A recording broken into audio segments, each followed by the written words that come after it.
Et si nous parlions un peu de SVT, science de la vie de la Terre, aujourd'hui, science de la vie. Le métabolisme des cellules chlorophylliennes. On a déjà parlé dans un cours précédent, dans des cours précédents, du métabolisme, par exemple, d'un être unicellulaire, d'un être pluricellulaire. On avait pris l'exemple, entre autres, d'une levure, et on avait vu que dans la levure, il existe un métabolisme. La levure, c'est un champignon microscopique, c'est une cellule unique, et elle possède à l'intérieur de son cytoplasme, quelquefois dans des organites, tels les mitochondries par exemple, une réaction du métabolisme que l'on appelle la respiration cellulaire. Bon, nous l'avons mis en évidence, se référer à un autre cours. Dans la levure, qui est un eucaryote, mais qui n'est pas un végétal, c'est un champignon microscopique, il n'y a pas ce mécanisme que l'on appelle la photosynthèse, qui est typique des cellules chlorophylliennes. C'est quoi une cellule chlorophyllienne? Eh bien, c'est une cellule qui possède de la chlorophylle. Où se trouve la chlorophylle? Eh bien, sur les chloroplastes, qui sont des organites verts, et c'est pour ça que les feuilles sont vertes. Et il existe un mécanisme à l'intérieur, donc une réaction du métabolisme particulière que l'on appelle la photosynthèse. Alors, la photosynthèse, ce n'est pas une seule réaction chimique. C'est un ensemble de réactions, mais on va, pour simplifier, et par défaut, on va dire que la photosynthèse fait partie du métabolisme, évidemment, et que c'est une réaction du métabolisme. Si on prend globalement la réaction dans son intégralité, en simplifiant tous les intermédiaires, la photosynthèse, globalement, c'est du CO2, dioxyde de carbone, avec des sels minéraux, de l'eau, de l'énergie lumineuse, va produire de la matière organique, par exemple du glucose, avec un dégagement de dioxygène.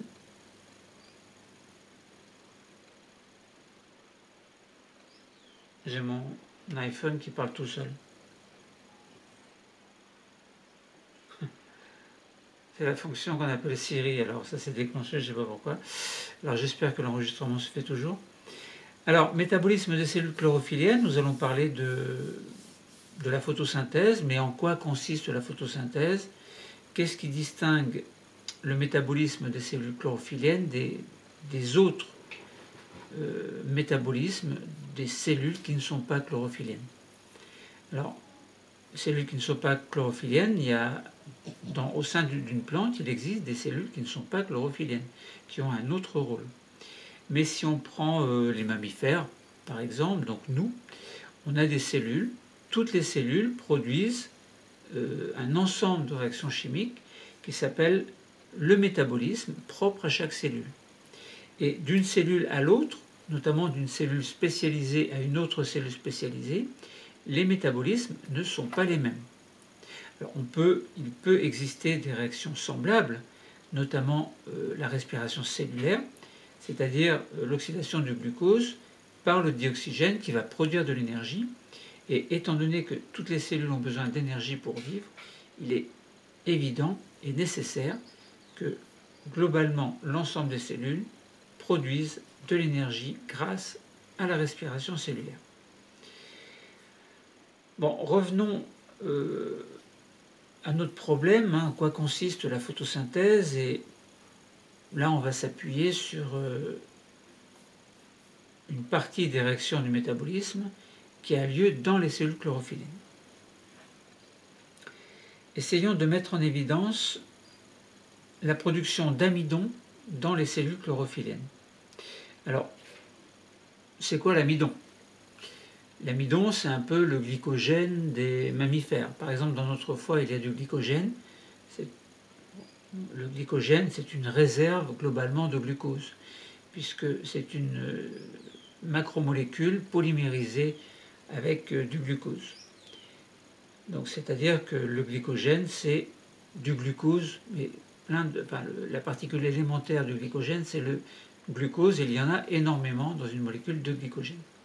C'est donc une macromolécule constituée par des unités glucose. Bien, chez les plantes, notre glucose, c'est un peu l'amidon. L'amidon, c'est quoi? C'est un assemblage de molécules de glucose. Alors pourquoi est-ce que l'amidon n'est pas égal au glycogène? Parce que, au point de vue des liaisons, point de vue de plein de choses que l'on ne va pas expliquer ici, notamment concernant certaines enzymes, etc., la structure est un petit peu différente. Mais bon, globalement, c'est pratiquement la même chose.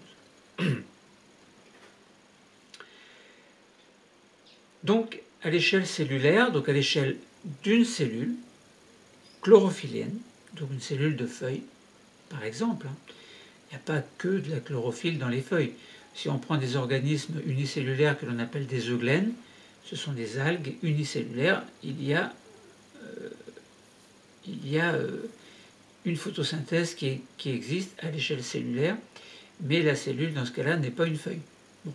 Prenons une feuille verte, séparons, du moins dans la tête, par l'imagination, une cellule, et essayons de voir ce qui se passe à l'intérieur, essayons de voir comment se fait la photosynthèse. Alors, nous allons parler très simplement, il s'agit des cours de seconde, nous n'allons pas expliquer les choses au niveau universitaire. On cherche à mettre en évidence donc la photosynthèse à l'échelle cellulaire. Alors, il y a plusieurs protocoles possibles. L'un des protocoles que l'on propose, que je vous propose par exemple, c'est mettre des rameaux d'une plante que l'on appelle élodée dans de l'eau qui sera enrichie en dioxyde de carbone.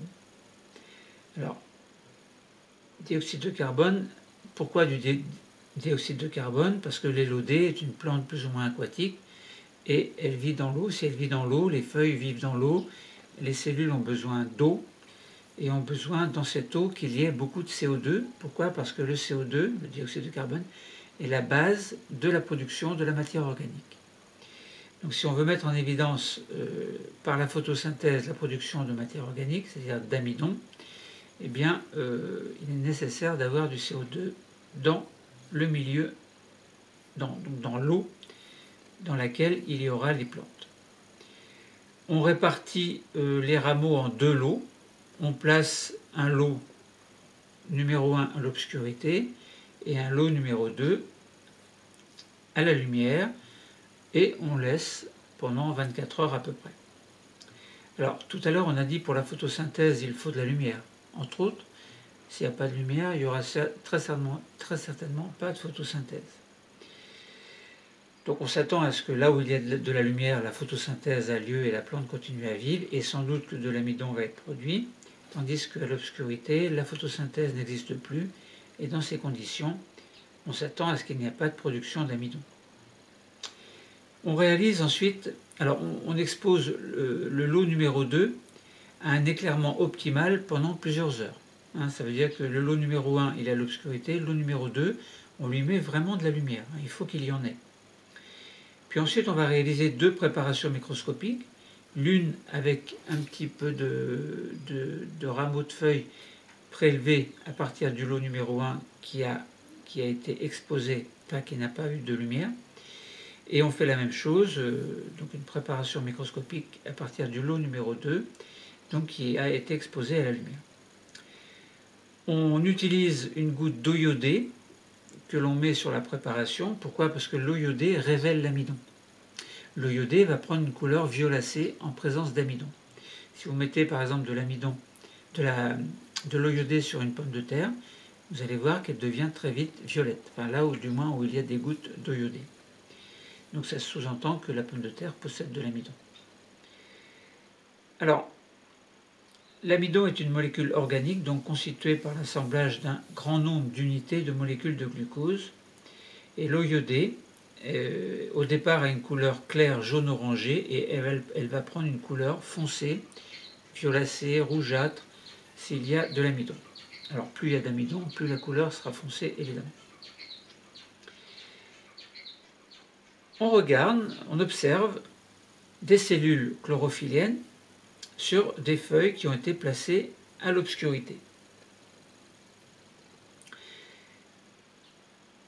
on a dit s'il y a de l'eau iodée, on doit avoir une couleur très foncée. Là, si on regarde, alors on a bien nos cellules, on a bien nos chloroplastes qui contiennent la chlorophylle, mais on n'a pas de couleur foncée. Voilà, donc l'eau iodée n'a rien révélé, c'est-à-dire n'a pas révélé la présence d'amidon. Si on regarde les cellules d'un rameau qui a été placé à l'obscurité, donc le rameau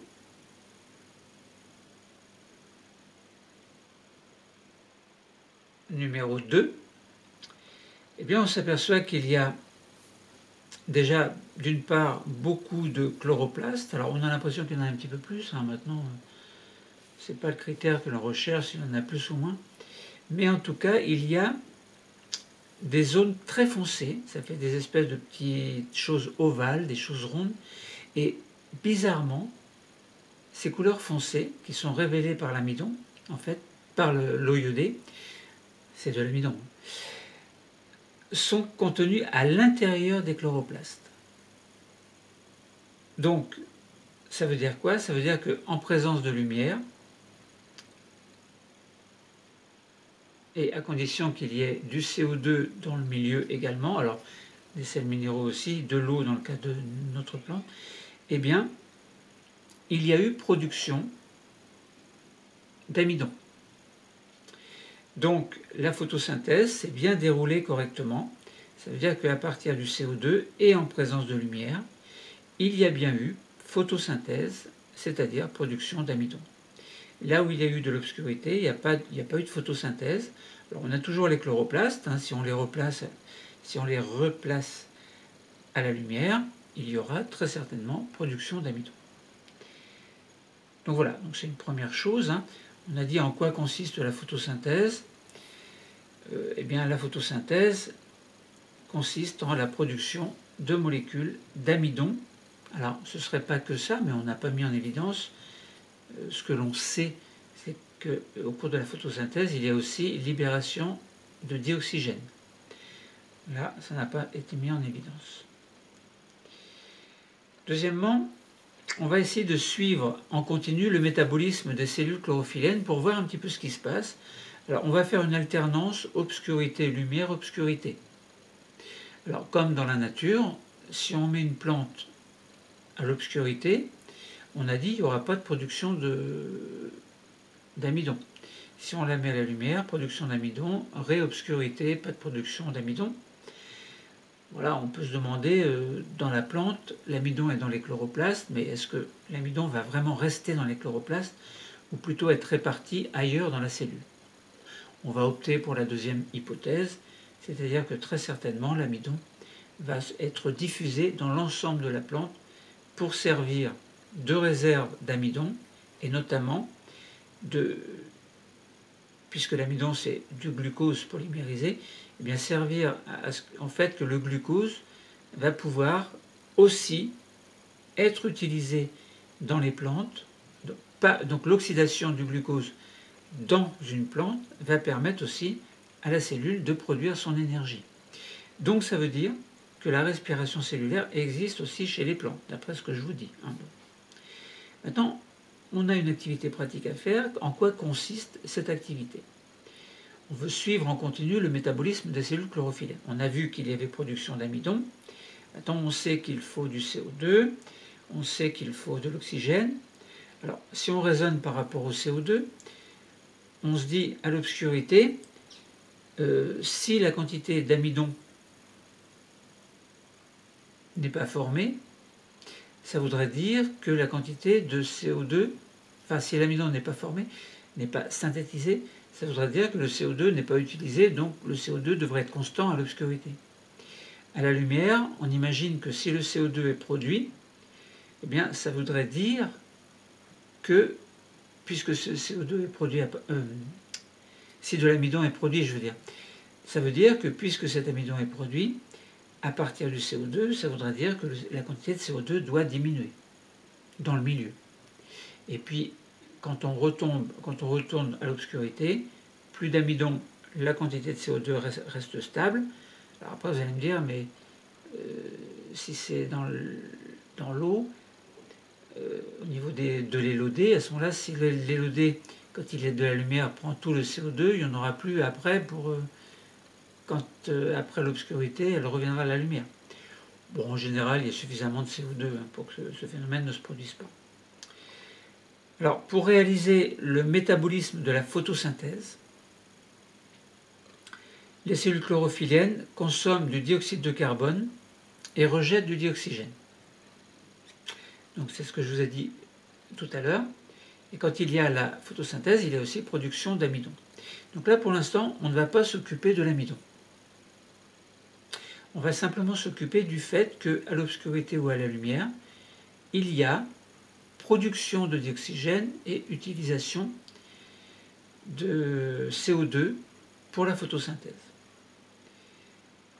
On utilise donc un dispositif EXAO, expérimentation assistée par ordinateur, et ainsi on peut suivre en temps réel le métabolisme des cellules chlorophylliennes, et ce métabolisme qui va consister une ou des réactions du métabolisme qui vont consister à rejeter du dioxygène et à consommer du dioxyde de carbone. Donc il y a des échanges gazeux avec les cellules, enfin entre les cellules chlorophylliennes et le milieu, c'est-à-dire l'eau en l'occurrence. Donc ces échanges vont être un indicateur du métabolisme. Alors ces échanges, comment est-ce qu'on peut les mettre en évidence? Eh bien simplement en mettant dans l'eau une sonde à dioxygène et une sonde à dioxyde de carbone. On regarde les résultats de la concentration de dioxygène et CO2 en fonction du temps que l'on peut mesurer en minutes, et 12 minutes vont suffire à mettre en évidence ce que nous voudrions mettre en évidence. Commençons par essayer de voir le CO2, ce que ça donne. On sait que pour la photosynthèse, il nous faut du dioxyde de carbone. Lorsque l'on place la plante à l'obscurité, l'allure de la courbe nous montre que la quantité de dioxyde de carbone augmente. C'est très bizarre, parce que dans le milieu,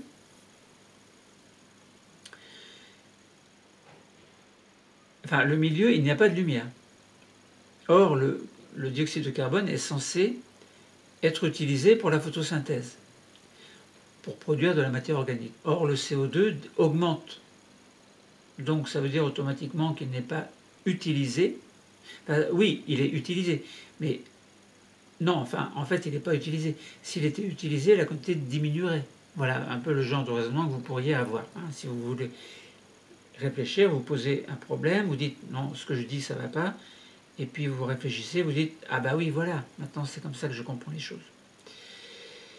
Alors, donc là on a dit la quantité de CO2 augmente à l'obscurité. Alors, on dit c'est bizarre. Après, si on regarde la quantité de dioxygène, la concentration de dioxygène diminue un petit peu à l'obscurité. CO2 augmente, O2 diminue. On est très certainement dans la respiration cellulaire. Ça veut dire que la respiration cellulaire, la nuit, dans l'obscurité ici, dans notre expérience, elle existe, et c'est normal, parce que les cellules chlorophylliennes doivent aussi produire de l'énergie. Donc, lorsqu'il n'y a pas la photosynthèse, alors qu'il y ait ou qu'il n'y a pas la photosynthèse, de toute façon, la respiration cellulaire va exister dans les deux cas. Mais là, la nuit, il n'y a pas de photosynthèse chez la plante, mais il y a une respiration cellulaire. Très certainement, en tout cas, au vu de l'augmentation de CO2, diminution de O2. Donc, puisque la respiration cellulaire, alors après, vous allez me dire, mais est-ce qu'il y a du glucose dans le milieu? On n'a pas dit que dans le milieu, il y a du glucose. Parce que pour que la respiration cellulaire ait lieu, il faut qu'il y ait du glucose. C'est bien beau de dire CO2 augmente, O2 diminue, donc c'est la respiration cellulaire, mais rien ne prouve qu'il y a du glucose. S'il y a du glucose, tant mieux, la respiration cellulaire est possible, mais s'il n'y a pas de glucose, la respiration cellulaire n'est pas possible.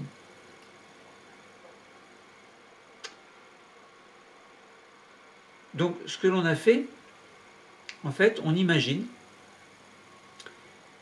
que dans le milieu, il y avait peut-être par endroit un petit peu de glucose, mais pas dans les chloroplastes ou dans les chloroplastes. Bon, à vous de réfléchir. Mais en tout cas, on doit tourner autour de quelque chose qui est réel. Ensuite, on bascule les cellules chlorophylliennes à la lumière. CO2. La quantité de CO2 diminue fortement. La quantité de dioxygène augmente fortement. Là, on est vraiment dans la photosynthèse. Le dioxyde de carbone, puisqu'il diminue, est utilisé pour produire de la matière organique, c'est-à-dire de l'amidon, en rejetant du dioxygène, et c'est bien ce que l'on voit puisque la quantité de O2 augmente. Très bien, le O2 va pouvoir servir ensuite, donc le O2 se met dans le milieu environnant, en fait, il va pouvoir servir pour la respiration cellulaire. Alors, à la lumière, la respiration cellulaire existe aussi, enfin je vous le dis, affirmation gratuite, mais à l'obscurité, il faut que la respiration cellulaire existe aussi, comme on l'a vu précédemment. Maintenant, on rebascule la plante à l'obscurité, CO2 augmente, O2 diminue légèrement. Donc c'est très bien. Ça veut dire que là, on est en plein dans la respiration cellulaire, et là, on est en droit de penser qu'il y a bien de la matière organique qui a été produite, donc du glucose, donc de l'amidon dans les chloroplastes, en fait, et que cet amidon qui contient du glucose, eh bien, a permis à la respiration cellulaire d'avoir lieu dans l'obscurité, dans la deuxième obscurité, en fait. Là, on est beaucoup plus confiant du fait qu'il y avait vraiment de l'amidon, donc du glucose. Voilà. Voilà comment on a pu étudier l'évolution de la concentration en dioxyde de carbone, CO2 et dioxygène au cours du temps, en mettant en évidence en fait deux réactions du métabolisme, l'une que l'on déduit par hypothèse, c'est-à-dire la respiration cellulaire, au vu de l'allure des courbes de dioxygène et de CO2 en fonction du temps, et l'autre réaction qui était celle du métabolisme, qui consistait en la photosynthèse au niveau de ces cellules chlorophylliennes. Donc voilà, on a bien suivi le contenu du métabolisme, en continu le métabolisme des cellules chlorophylliennes. Maintenant, on parle souvent d'autotrophes, hétérotrophes, c'est quoi ça? On en a parlé déjà dans d'autres cours. Autotrophe, eh bien, c'est la faculté qu'ont les plantes, donc les organismes chlorophylliens, à produire leur propre matière organique. Nous, par exemple, les mammifères, on ne peut pas produire notre matière organique à partir de CO2 et de lumière. C'est pas possible. C'est impossible. Par contre, les plantes, oui. Les plantes, il leur faut du dioxyde de carbone, des sels minéraux, de l'eau, de la lumière. Et ces plantes, par photosynthèse, sont capables de produire leur propre matière organique. Donc on dit que les plantes sont des organismes qui s'autosuffisent, autotrophes. Elles sont autotrophes. Nous sommes des hétérotrophes. Nous avons besoin des plantes, donc de la matière organique produite par les plantes. Alors indirectement, ça ne veut pas dire qu'on ne fabrique pas de matière organique, mais pas de la façon dont la photosynthèse le fait en tout cas. Donc voilà, les organismes non chlorophylliens ont des cellules qui n'ont pas de chloroplaste. Donc nous, par exemple, on n'a pas de chloroplaste, on est bien hétérotrophe. Voilà, donc je pense qu'on a fait un petit peu le tour du problème. Donc on a essayé de comprendre le métabolisme des cellules chlorophylliennes. Dans un cours précédent, on a vu le métabolisme d'une levure, qui était représentatif du métabolisme concernant la respiration cellulaire, en tout cas de l'ensemble des cellules d'un organisme mammifère, par exemple. Et en quoi consiste la photosynthèse? Eh bien, on a bien répondu au problème. C'est-à-dire que la photosynthèse, c'est la production de matière organique, de l'amidon, dans les chloroplastes, à partir de dioxyde de carbone et en présence de lumière, de sels minéraux et d'eau aussi, et avec un rejet de dioxygène. Ce dioxygène, donc, va pouvoir servir, en fait, à la respiration cellulaire au sein de la plante, mais aussi pour nous, parce que les plantes libèrent du dioxygène dans l'atmosphère, alors atmosphère terrestre ou dans l'eau. Les poissons ont besoin aussi d'oxygène. Par exemple, nous, on a besoin d'oxygène, donc c'est très bien qu'il y ait de l'oxygène produit par les plantes. Donc, ce qui distingue le métabolisme des cellules chlorophyllènes des autres cellules, c'est que globalement, par rapport à ce qu'on a dit, respiration cellulaire et photosynthèse, la photosynthèse et la respiration cellulaire ont lieu, donc ces deux types de réactions du métabolisme ont lieu chez les plantes, en tout cas chez les organismes chlorophyllien, et chez nous, les réactions du métabolisme, donc le métabolisme, c'est essentiellement, enfin c'est uniquement, dans notre exemple, la respiration cellulaire. Nous ne faisons pas la photosynthèse. Le cours est terminé. Merci.